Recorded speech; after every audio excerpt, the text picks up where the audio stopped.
اعوذ باللہ من الشیطان الرجیم بسم اللہ الرحمن الرحیم یا اہل الکتاب لا تغلوا فی دینکم ولا تقولوا علی اللہ الا الحق انما المسیح عیسی ابن مریم رسول اللہ وکلماتہ القاها إلى مريم وروح منه فآمنوا بالله ورسله ولا تقولوا ثلاثة انتهوا خيرا لكم إنما الله إله واحد سبحانه أن يكون له ولد لہ ما فی السماوات وما فی الارض وکفی باللہ وکیلا۔ عزیز دوستو، السلام علیکم ورحمۃ اللہ وبرکاتہ۔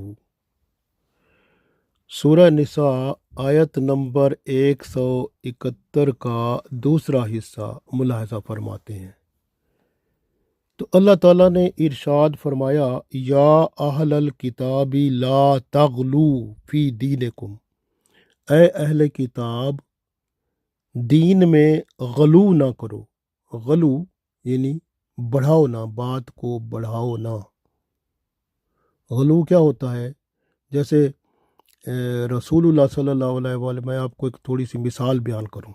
ایک دفعہ رسول اللہ صلی اللہ علیہ وسلم نے ارشاد فرمایا کہ مونچھیں جو ہے گھٹاؤ اور داڑھی بڑھاؤ، لیکن آپ الٹا کر لیں، مونچھیں بڑھائیں اور داڑھی گھٹائیں، تو یہ غلو ہے۔ یعنی یہ آپ نے وہ کام جو کہ فرمایا گیا اس کے الٹا کر دیا۔ مونچھوں کو گھٹانے کا کام فرمایا تھا اور داڑھی بڑھانے کا کام تھا، آپ نے داڑھی گھٹا دی اور مونچھیں بڑھا دی، تو یہ غلو ہو گیا۔ غلو کا مطلب یہی ہے کہ جو حکم ہو اس کے خلاف آپ کرو، یا اس کو بڑھا دو، یا چھوٹے جس کو چھوٹا کہا گیا، مونچھوں کو چھوٹا کرو، آپ نے بڑا کر دیا۔ داڑھی کو فرمایا گیا کہ آپ داڑھی کو بڑھاؤ، آپ نے اس کو گھٹا دیا۔ جس طرح کہ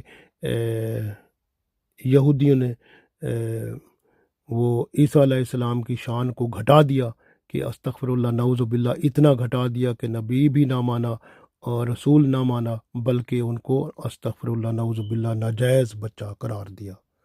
اور اسی طرح جو عیسائی ہیں انہوں نے اتنا بڑھا دیا کہ استغفر اللہ نعوذ باللہ خدا تعالیٰ کے برابر لے گئے۔ تو یہ ہے گھٹانا بڑھانا۔ تو اس وجہ سے یہ گھٹانے بڑھانے کا اللہ تعالیٰ نے حکم دیا کہ آپ غلو نہ کرو، گھٹاؤ بڑھاؤ نہیں۔ یہ ہے اللہ کا حکم۔ یعنی ہر چیز جس درجے پر ہے اس کو اسی درجے پر رکھو، اس کو اس کے درجے سے نہ بڑھاؤ نہ گھٹاؤ۔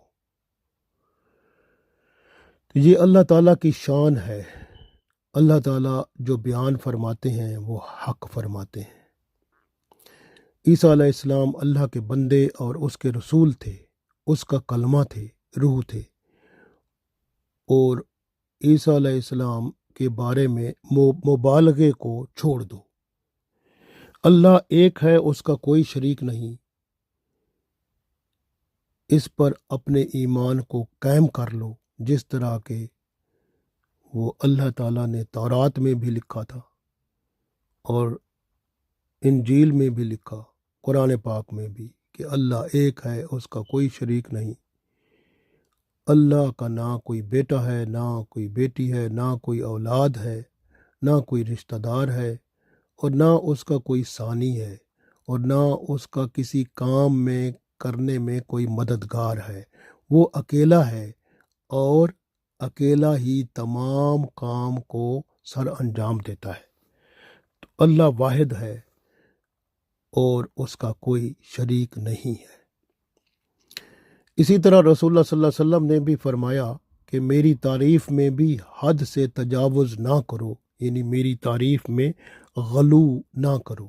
جس طرح نصارہ نے عیسیٰ علیہ السلام کے بارے میں غلو کیا، حد سے تجاوز کیا ان کی تعریف میں، تو اللہ کے رسول صلی اللہ علیہ وسلم نے فرمایا بس تم یہ کہو عبداللہ و رسول ہی، میں اللہ کا بندہ اور اس کا رسول ہوں۔ یہ صحیح بخاری میں حدیث موجود ہے، حضرت عمر رضی اللہ تعالیٰ عنہ اس کے راوی ہیں۔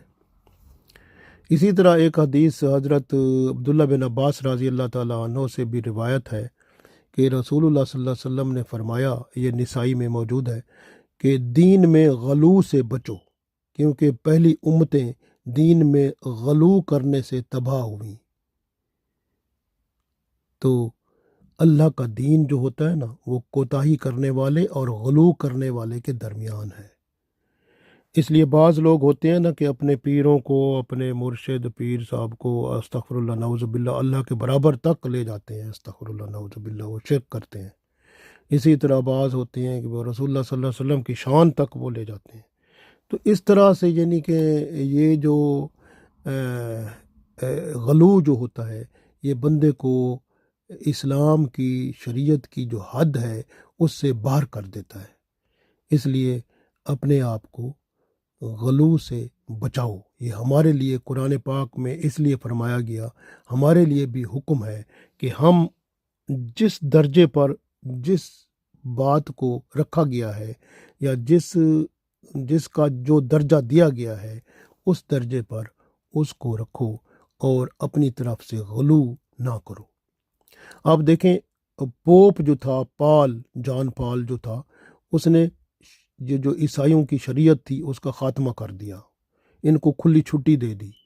تثلیث کا عقیدہ اسی نے دیا کہ تین ہیں، استغفر اللہ۔ سب سے پہلے اس نے یہ کہا کہ باپ، بیٹا اور ماں، یعنی باپ بیٹا، یعنی استغفر اللہ، اللہ کو اس نے باپ کہا، یہ عیسیٰ علیہ السلام کو بیٹا، اور ماں سے مراد مریم علیہ الصلوۃ والسلام، اس طرح اس نے کہا، نعوذ باللہ۔ پھر بعد میں اس نے یہ ترمیم کر دی کہ جب لوگوں نے کہا ماں کا کیا اس میں اثر ہے، تو پھر اس نے ترمیم کی کہ باپ، بیٹا اور روح القدس، یہ تینوں مل کر وہ کہتے ہیں ایک خدا بنتے ہیں، استغفر اللہ نعوذ باللہ۔ تو دیکھیں کیسی یہ عجیب بات ہے، استغفر اللہ نعوذ باللہ۔ تو یہ لوگ ایسے ہیں، یعنی آپ غور کریں کہ اللہ کے بارے میں جب بندہ ایسی باتیں کرتا ہے تو اللہ تعالیٰ کی طرف سے وہ صاف ظاہر ہے کہ اللہ تعالیٰ ناراض ہی ہوتے ہیں نا۔ تو اس طرح سے اللہ کو ناراض کر کے آپ کیا کامیاب ہوں گے، جبکہ دین اسلام کی عمارت جو ہے وہ اللہ پر قائم ہے، اللہ ایک ہے۔ آمنت باللہ، سب سے پہلے ہم یہی کہتے ہیں، آمنت باللہ، اللہ پر ایمان۔ تو اللہ کون ہے؟ اللہ ہے، اشہد اللہ الہ الا اللہ وحدہ لا شریک لہ۔ پہلا کلمہ جب ہم پڑھتے ہیں مسلمان بندہ ہوتا ہے تو یہی کہتا ہے، اشہد اللہ الہ الا اللہ، میں اللہ پر ایمان رکھتا ہوں کہ اللہ کے سوا کوئی عبادت کے لائق نہیں، وحدہ لا شریک لہ، کہ اللہ تعالیٰ واحد ہے، لا شریک، اس کا کوئی شریک ہے ہی نہیں۔ تو اللہ کا کوئی شریک نہیں ہے، تو جب اللہ کا کوئی شریک نہیں ہے تو جب وہ شریک کوئی بنائے گا تو صاف ظاہر ہے کوئی ظلم ہی کرے گا نا۔ تو اس لیے جو ہے نا اللہ تعالیٰ نے یہ سب احسان فرمایا ہمیں، یہ ہمیں مکمل طور پر ارشاد فرما دیا۔ آپ غور کریں کہ دیکھیں اللہ تعالیٰ نے سورہ آل عمران کی آیت نمبر 45 میں ارشاد فرمایا،